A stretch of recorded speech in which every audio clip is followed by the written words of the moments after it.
I started my building company around almost 5 years ago.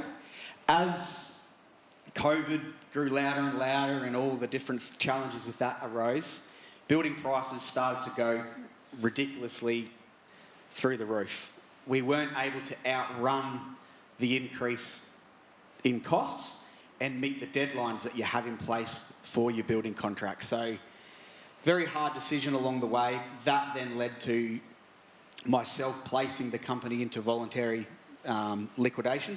While all this was happening, I kept having a recurring question going around in my head, and that was, do you trust me?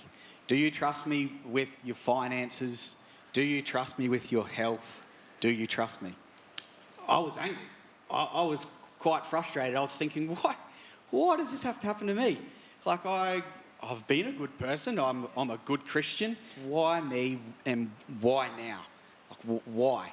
And I was wanting to fix the problems in my own strength because I didn't want to let go of that control. Like, how can I trust you when I've given everything and this is what has happened? Right. And I realised that I did trust God with my salvation, with eternity, but I didn't want to give him control of the things that were going on in my life now on earth. So once I realised that I could pray about this situation, I then began to have my focus changed, and the lens that I was looking at my situation through, that began to be adjusted by God instead of by me and my understanding of what I could do. Once I had a hold of that, that's when I felt the real sense of peace and a real sense of knowing that I can't keep trying to hold on to this situation. I need to let it go. I realise, you know what, I can trust you. I can trust you. You love me. The people that are in my life love me. I'm not defined by my title, by my position, and by all those sort of worldly things.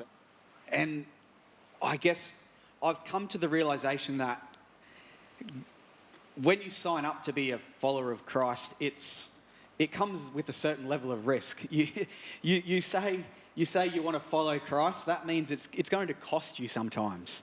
And I've realised that if what has happened to me and my family and my journey is the cost that I've had to pay for other people to get to know Christ, then who am I to argue with God about that?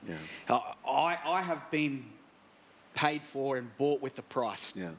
Jesus paid the ultimate price for me.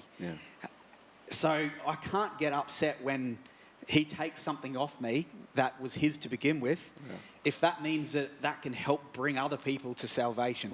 So I've been really enjoying where I'm working now. I had a previous employer that I worked for many years ago, has welcomed me back into their business. And as recently as Friday, she said, Josh, I'm not a faith person, and this may sound selfish, but I'm very grateful that your company didn't work, because I like having you back here because you bring something to my other 40 plus staff that is missing, and that has been missing since you've been gone.